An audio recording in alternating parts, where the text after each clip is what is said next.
And I think it's worth people understanding just the weight of that case. We talk about the regulatory state, the deep state. Effectively, we've had 50 years in this country. This isn't a particularly partisan point. People forget that Scalia, longtime viewed as one of the most conservative justices, was actually one of the justices that came down on the side of codifying the Chevron doctrine. I think it's one of the most regrettable decisions that Scalia himself was a part of.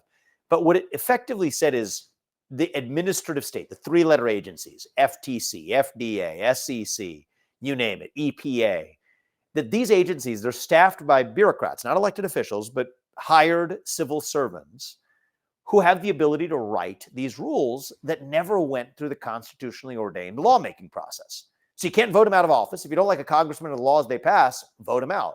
That's what our founding fathers envisioned in three branches of government. That's the legislative branch. And then there's the executive branch and the judicial branch, which enforce and interpret those rules.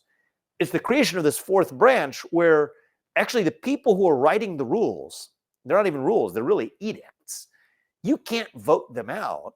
And what happened in the Chevron doctrine case that implemented the Chevron doctrine was that it said that federal courts have to defer to those agencies' interpretations of the law if that agency jumps through certain hoops, right? Those hoops include things like asking the public for commentary on the rules that you're considering.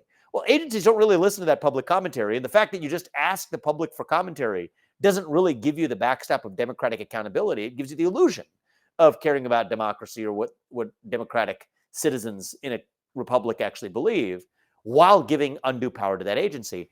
And that's what's resulted in this metastasis and proliferation and this cancerous overgrowth of rules that never went through Congress, but are ruining the lives of everyone from fishermen who are at issue in that case, to coal miners, to people who are working in everyday small businesses across this country.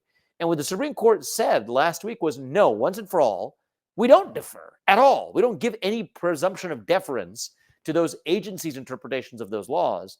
And in fact, if you combine it with West Virginia versus EPA, which came down a couple of years ago, if those rules have such a big impact on people's lives, they're null and void. You actually have to go through the congressional rulemaking process.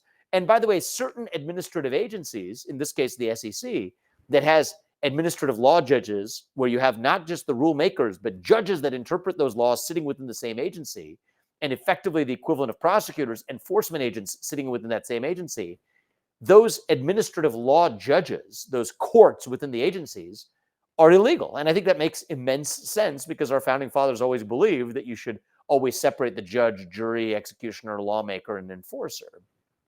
And so I just think that's such a big deal, because it goes to the heart of the people who are really running the show in this sort of puppet Biden regime.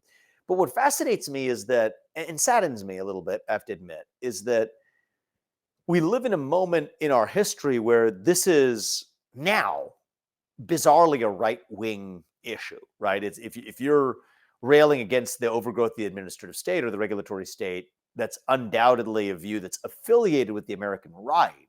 When in fact, I think this could actually be probably the unifying issue of our age. To say that I don't care if you're a Republican or Democrat. You have historical institutions like the FBI that have gone after the likes of Martin Luther King Jr. or others who they have opposed in ways that were completely unaccountable, often illegal, without backstops of democratic accountability. That this idea of shutting down the regulatory state and pairing it, I think, ought to be a unifying issue, and yet one that I think the left is making a bad mistake of not actually joining that movement to make sure that they're able to leave their own imprint in how we shut down the administrative state as well, which I think in retrospect will be a missed opportunity for Democrats, but will also be worse off for the country, because it will then forever become a partisan issue. And Paul, I'm curious for your take on that, even just from a philosophical standpoint and looking back to even pre-American Old World England.